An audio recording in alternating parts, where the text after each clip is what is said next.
How's it going, everybody? Hope you're all doing well. So in this video, I want to go over a specific watch that I've been wearing for a while, but what I'm going to replace it with. So this is the watch, Garmin Tactix Bravo, of course, right here, and we will slide it on in. Here's the box. I had to dig it out, but I really wanted to find something more, at least better or more upgradable. Now, I've been using this watch, of course, if you follow the channel, very heavily. I mean, I'll probably roll in some footage probably over here of all the crazy stuff. I've put this watch through all the different countries, everything I've used it for, and it's held up extremely well. But it's time to do an upgrade because I want some other features. Not saying this is a bad watch, because it's not. If this is in your budget point, which, I mean, surprisingly, you can probably find these for about $250, $300 right now, if they don't even make them anymore. But it is an extremely affordable watch that has a ton of features built into it. So let's push this over to the side, and specifically what I have replaced this with is this watch right here, which this is the Garmin Tactix Delta. And if you look right here, it has solar capability. That's one of the marketing features of it, and I wanted to try it out, see how well this actually works. Now, there's a few things on this particular watch that I really enjoyed, or at least looked at and was like, wow, that's really cool. I really enjoy that. And that's what we're going to talk about, mainly the power manager and the battery life, because this on power saver mode is going over 100 days on power saver mode. So let's put this in to the frame right now. As you can see, roughly kind of this little bit different of a design, but the same kind of aspect. Now, the difference immediately between the two, which there's actually not too much, is the backside, mainly the charging port. They did upgrade that, which, as you can see, this was originally clip-on, and this one more was a plug-in. And then also this heart rate monitor, which is not on the Bravo series, but it is in the Charlie series, and of course it is on the Delta.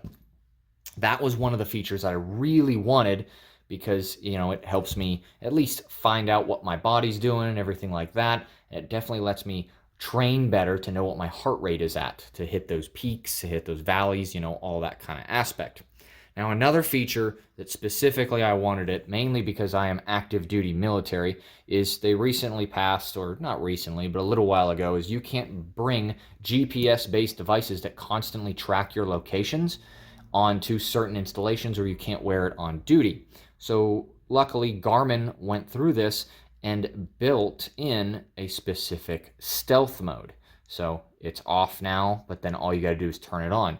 This eliminates the GPS tracking, Bluetooth, Wi-Fi, all that kind of stuff that projects information outwards and technically inwards as well, and it turns it off. So it complies technically with the military standard, like, hey, you can't have GPS tracking. Awesome. Turn it off. It doesn't work anymore. It is gone. Now, this watch technically operates like a non-smart-based watch. It's just gone. They eliminated everything out of it.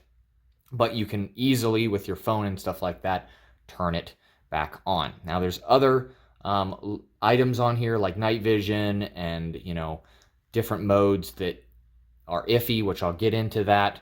But I'm just doing an overview right now of why I swapped it out. Also, a lot of the other things of, you know, the widgets and stuff like that, I do really enjoy. Sunset, sunrise, that's actually a pretty cool one. I really enjoy that. It shows you, you know, information when that is.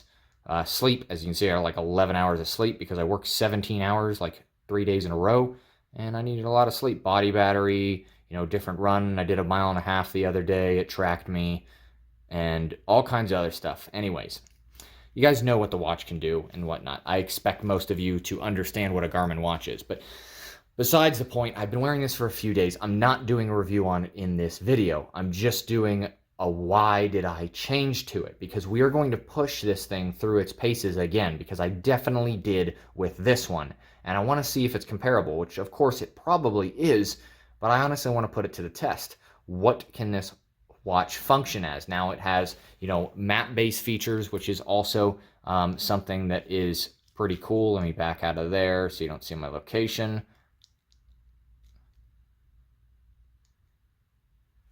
Let's just get onto it right there. So maps, you can hit that and it'll give you like kind of a Google map overlay, and you can plot points, projected waypoints, navigate, track me, all that kind of stuff. Granted, it's in stealth mode at the moment, so it's not going to work, but if you take it off, it will. So we're going to push it through hardcore, everything that I want to out of this watch. I hope that I get it.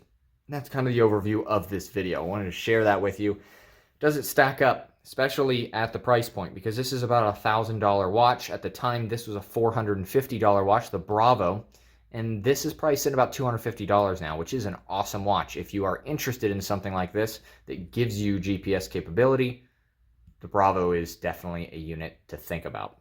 Anyways, I just want to share with you, this is what replaced it for right now, and let's push it through the paces. If you guys enjoy this type of stuff and want to see the upcoming videos of everywhere I take this and beat the crap out of it and see how it works, definitely hit like, definitely hit subscribe. I greatly appreciate it, and I hope y'all have a great day.